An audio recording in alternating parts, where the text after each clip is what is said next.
다 함께 찬양 드리겠습니다.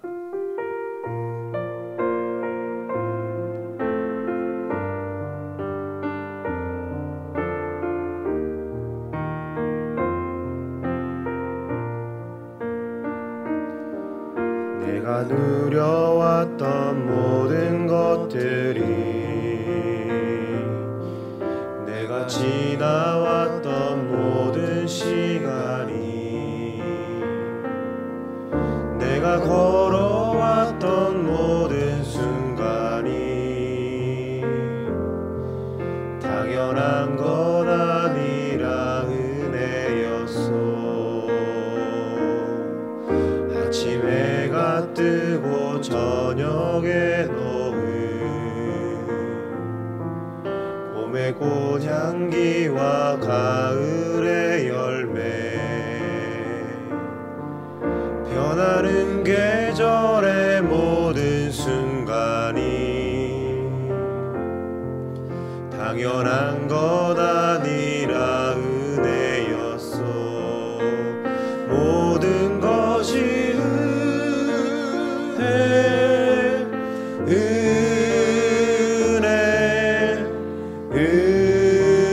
은혜, 한없는 은혜. 내 삶에 당연한 것 하나도 없었던 것을, 모든 것이 은혜였소. 우리 이 시간 기도 제목을 보시면서 합심으로 기도하겠습니다. 하나님 아버지 감사합니다. 하나님을 주인으로 모시고 섬기는 일을 맞아 내 인생의 주인 되었던 모든 것들을 회개하며 모든 것들을 내려놓고 하나님을 주인으로 살아가게 하여 주옵소서. 하나님께 모든 것들을 맡기고 순종할 때에 책임지시고 하시며 인도하시는 일을 누리며 살게 하여 주옵소서. 나라와 이 시대를 지키고 교회와 다음 세대를 지킬 수 있도록 모든 개정한다 부활적 선교하는 마음을 주시옵소서. 모든 악한 정책들과 시도들이 무너지게 하여 주시옵소서. 이 어려운 때 우리 교회를 이끌어 가시는 담임 목사님을 더욱 강력하게 붙들어 주시고 코로나 시대를 잘 감당할 수 있는 성령의 지혜를 주시옵소서. 모든 사단의 공격을 은혜의 불성각으로 막아 주시옵소서. 목사님의 건강을 지켜주시고 가정을 성령께서 평안케 하여 주시며 영광과 강력한 영권을 부으셔서 이 모든 사명을 감당하게 하시고 다음 세대를 세워내고 복음 통일과 열방 선교를 잘 감당할 수 있도록 하나님 도와주옵소서.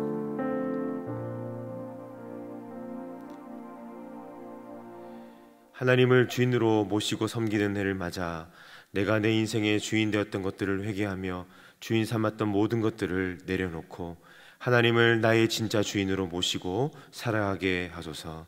그리고 내 인생의 참 주인이신 하나님께 모든 것을 맡기고 순종할 때 책임져 주시고 보호하시며 인도하시는 은혜를 누리며 살게 하여 주옵소서. 이 나라와 이 시대를 지키고 교회와 다음 세대를 지킬 수 있도록 평등법과 건강한 가정 기본법 개정안 그리고 포괄적 성교육을 막아 주옵소서. 이뿐만 아니라 교회를 무너뜨리고자 하는 모든 악한 정책과 시도들이 무너지게 하여 주옵소서. 이 어려운 때에 우리 교회를 이끌어 가시는 담임 목사님을 더 강력하게 붙들어 주시고 코로나 시대를 잘 감당할 수 있는 성령의 지혜를 주시고 주신 사명을 잘 감당하고 사역에 집중할 수 있도록 모든 사단의 공격을 은혜의 불성각으로 막아 주옵소서. 특별히 건강을 지켜주시고 목사님의 가정을 성령께서 평안케 하옵소서. 담임 목사님께 넘치는 영감과 강력한 영권을 부어주셔서 시대적 사명을 힘있게 감당하게 하시고 다음 세대를 세우는 일과 복음 통일과 열방 선교를 잘 감당할 수 있게 하여 주옵소서. 오늘도 성령님께서 우리의 눈과 귀를 열어주셔서 하나님의 임재를 깊이 경험하는 이 귀한 예배가 되게 하여 주옵소서. 예수님의 이름으로 기도합니다. 아멘. 오늘 우리에게 주시는 하나님의 말씀은 출애굽기 1장 1절에서 7절입니다. 구약 성경 82면에 있습니다. 출애굽기 1장 1절에서 우리 7절 말씀을 한 절씩 교독하도록 하겠습니다. 야곱과 함께 각기 권속을 데리고 애굽에 이른 이스라엘의 아들의 이름은 이러하니 르우벤과 시몬과 레위와 유다와 이사갈과 스불론과 베냐민과 단과 납달리와 갓과 아세리요 이미 애굽에 있는 요셉까지 야곱의 혈속이 모두 70인이었더라. 요셉과 그의 모든 형제와 그 시대 사람은 다 죽었고 함께 읽겠습니다. 이스라엘 자손은 생육이 중다하고 번식하고 장성하고 심히 강대하여 온 땅에 가득하게 되었더라. 아멘. 오늘도 하나님의 날개 밑에 거하기 원하는 모든 성도님들에게 하나님의 은혜와 평강이 함께 하시기를 축복합니다. 지난 주간에 한 탈북민 가정을 방문한 적이 있었습니다. 이런저런 삶의 이야기를 나누는 중에 제가 그동안 탈북민에게서 한 번도 들어보지 못한 솔직한 고백을 듣고 잠깐 놀란 적이 있었습니다.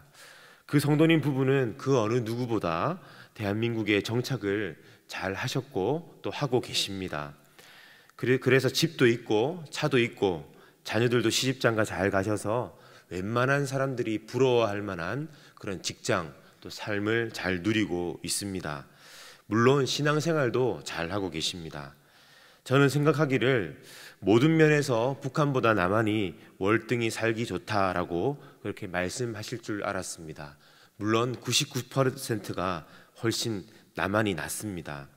그런데 남한보다 북한이 훨씬 더 좋았던 점도 있다고 말씀하시는 겁니다. 뭐라고 말씀하실까 궁금해서 귀가 쫑긋해져서 들었습니다. 북한은 모든 면에서 삶이 열악하고 힘든 것이 사실입니다. 하지만 남한만큼 이렇게 삶이 경쟁이 치열하고 각박하지는 않다라고 그렇게 이야기를 하십니다. 어느 정도 삶의 기반이 있고 지위가 있으면 나름대로 그 안에서 편하게 살 수 있는 곳이 북한인데 대한민국에 와서 수년간을 살아보니 아직 그분들이 삶의 기반을 충분히 못 갖추어서 그런지는 모르나 경쟁이 너무나도 치열하다라고 하는 것입니다. 하루하루를 살아가는 것이 버겁게 느껴지는 것 같습니다. 아무리 애를 써도 주변 사람들을 따라가는 것이 쉽지가 않더랍니다. 북한에서도 늘상 삶이 전투였는데 남한에 와서 보니까 더하면 더했지 못하지는 않더라는 것이죠. 지금 다른 분들이 부러워할 만큼 안정된 삶을 누리고 있지만 삶이 너무 고나고 미래가 불투명하니까 남한에서의 삶이 넉넉치가 않았던 것 같습니다. 저는 이 고백을 들으면서 이러한 이야기가 과연 탈북민들만의 이야기일까 하는 생각이 들었습니다. 가만히 생각해 보니까 어쩌면 우리들의 이야기일 수도 있겠다. 이 땅을 살아가는 모든 사람들의 이야기가 될 수도 있겠다라는 생각이 들었습니다.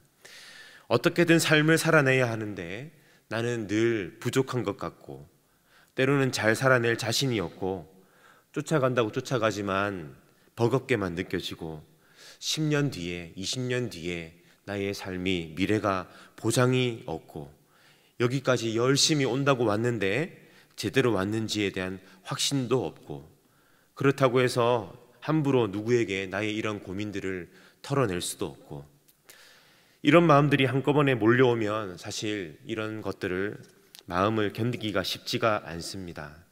어쩌면 우리 중에 이 마음을 가지고 이곳에 함께 계신 분이 있을지도 모르겠습니다.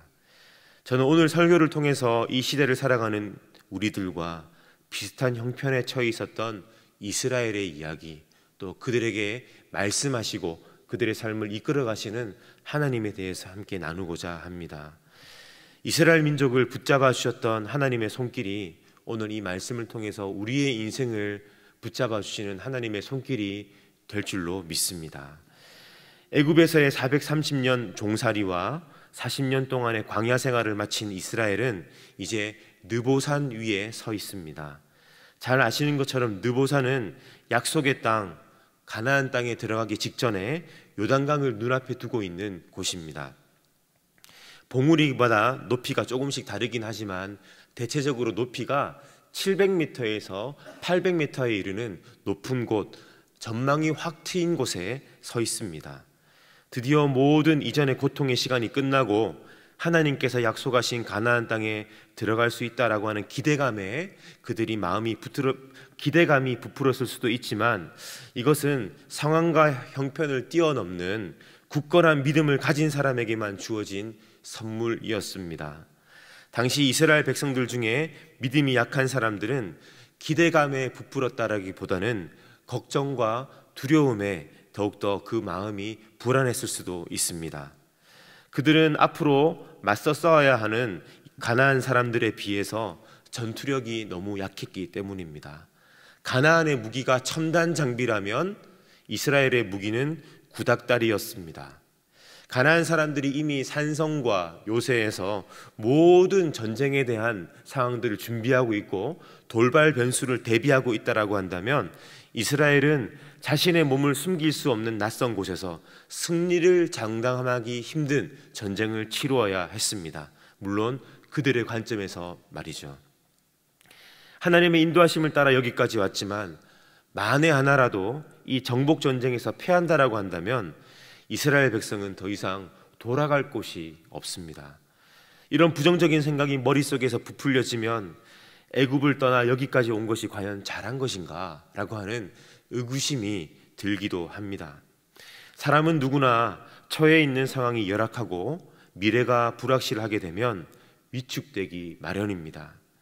사랑하는 성도 여러분, 이렇게 불안해하고 두려워하고 있는 이스라엘 백성들을 바라보며 하나님께서는 과연 어떤 생각을 하고 계셨을까요? 하나님께서는 모세를 통해 오늘 본문의 말씀 출애굽기의 말씀을 기록하여 그들의 귓가에 들려주고 계십니다. 오늘 우리가 읽은 말씀을 보시면 출애굽기 1장 1절에 보면 야곱과 함께 각기 권속을 데리고 애굽에 이른 이스라엘 아들들의 이름이 이러하니라 라고 하는 말씀으로 1절을 시작하고 있는데요, 우리 2절부터 보시면 루벤과 시므온과 레위와 유다와 이사갈과 스불론과 베냐민과 단과 납달리와 gad과 아세리요 이미 애굽에 있는 요셉까지 야곱의 혈속이 모두 몇 명입니까? 70명이었더라 라고 출애굽기는 그 서두에서 애굽으로 이주해 온 야곱의 가족이 몇 명이었는지를 명시하고 있습니다. 그들은 70명에 불과했다라고 말씀하고 있지요. 그런데 지금 가나안 입성을 앞두고 있는 이스라엘은 모두 몇 명입니까? 민수기 26장 50절 말씀에 보면 이스라엘의 인구가 이 느보산에서 가나안 땅을 바라보고 있는 이스라엘의 숫자가 60만 1,730명이다라고 말씀하고 있습니다. 가나안 땅 입성을 앞두고 하나님의 약속의 말씀 외에는 눈에 보이는 그 어떠한 것도 확실한 보장이 없어서 불안에 빠져 있는 이스라엘 백성들에게 하나님께서는 470년 전에 그들의 숫자가 불과 70명의 뿐이었다라고 말씀하고 계십니다. 여러분, 이 말씀을 왜 하고 계시는 걸까요? 지금 너희들이 이루고 있는 이스라엘의 공동체, 20명 이상 전쟁에 나가서 싸울 수 있는 남자가 60만 명이나 된다라고 하는 이 공동체를 이루었다라고 하는 것이 결코 이스라엘 민족에 있어서는 당연한 것이 아니다라고 하는 겁니다. 느보산에서 가나안 땅을 바라보고 있는 그들은 60만의 그들의 공동체의 숫자가 당연한 줄 알았습니다. 고대 사회에서 전쟁에 나갈 수 있는 인적 자원이 많다라고 하는 것은 굉장히 중요한 의미를 가지고 있습니다. 또한 인적 자원이 많다라고 하는 것은 전쟁에 나가서 싸울 수 있는, 이길 수 있는 확률이 높다는 뜻과 함께 주변 민족이 함부로 공격할 수 없다라고 하는 억제력을 갖추었다라고 하는 면에서도 중요한 의미가 있습니다. 지금 이 말씀을 받아들고 있는 이스라엘 민족은 태어날 때부터 지금까지 늘 60만 장정을 가까이 두고 바라보았습니다. 그래서 그들은 그들의 공동체의 숫자, 남자 숫자가 60만 명이라고 하는 것이 당연하다라고 생각했습니다. 또한 사람이 살 수 없는 광야에서 40년 동안 하나님의 특별한 먹이심과 입히심 그리고 보호하심으로 남녀노소 도합 200만 명이 넘는 이스라엘 공동체가 여기까지 이르를 수 있었습니다. 그들은 이것 또한 당연하다고 생각했습니다. 출애굽 이후에 태어난 그들은 태어날 때부터 항상 그 정도 규모의 공동체를 봐왔기 때문입니다.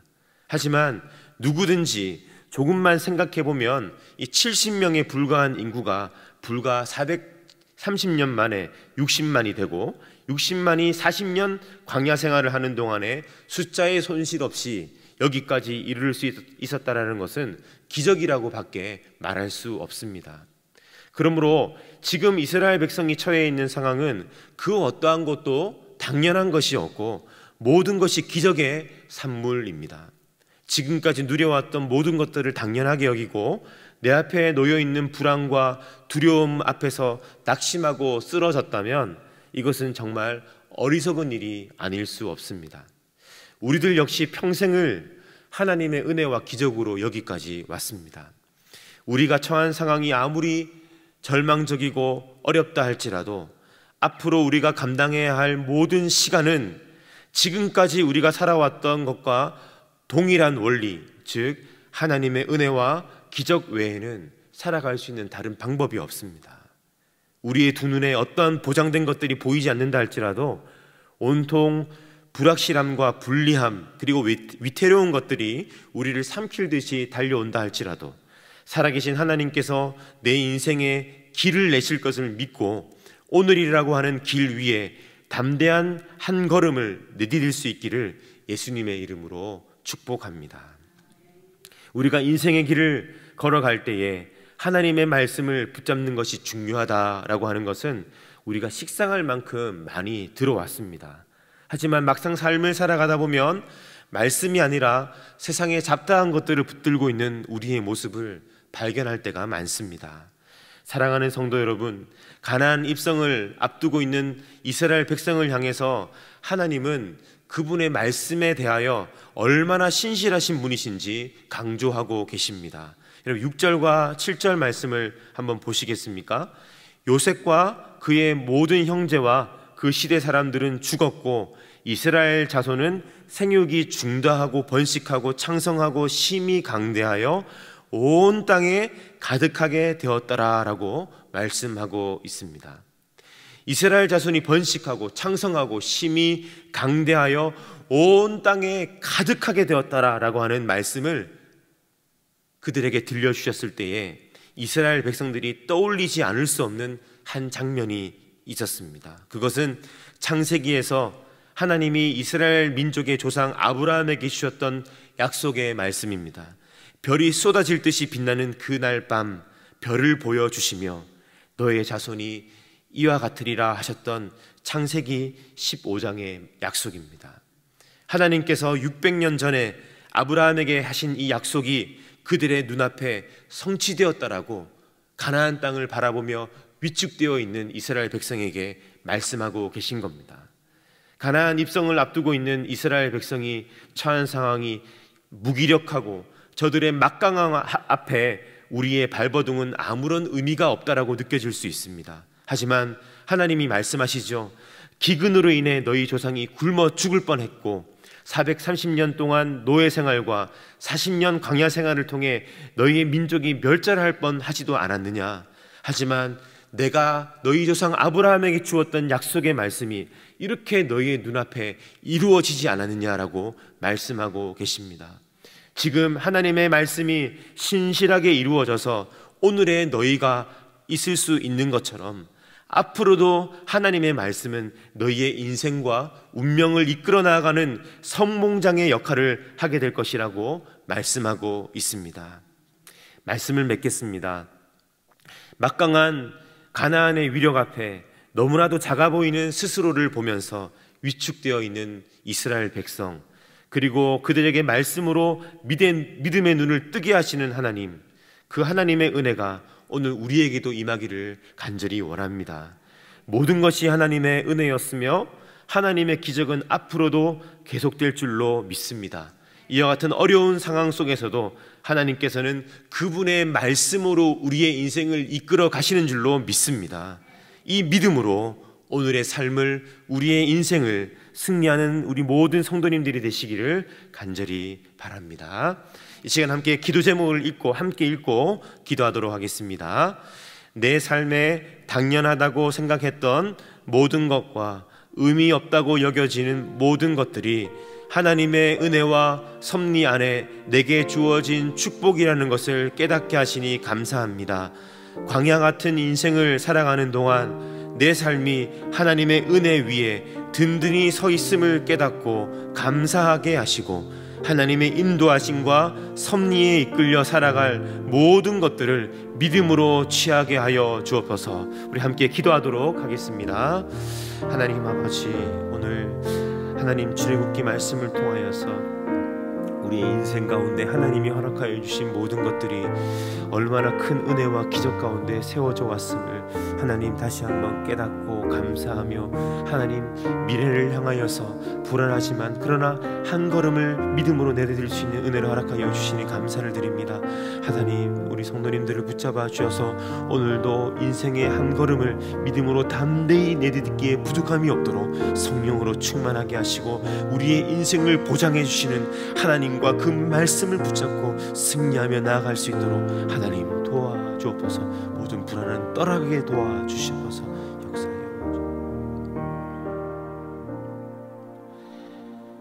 살아계신 하나님, 위축되어 있는 이스라엘 백성을 하나님의 신실하신 말씀으로 위로하시고 믿음의 눈을 띄워주신 것을 기억합니다. 동일한 상황과 형편을 만날 때에 우리에게도 이 말씀으로 일깨워 주시고 우리의 삶이 내 실력대로 살아가는 것이 아니라 하나님의 은혜와 기적으로 살아가는 것임을 확신하며 우리를 이끌어 나가는 하나님의 말씀 붙들고 인생의 경주에 승리하게 하옵소서. 오늘도 우리의 삶 가운데 함께 하신 주님께 감사드리며 예수님의 이름으로 기도합니다. 아멘. 계속해서 담임 목사님과 교회, 나라와 민족과 선교사님을 위해 기도해 주시고 기도회를 마무리해 주시기 바랍니다.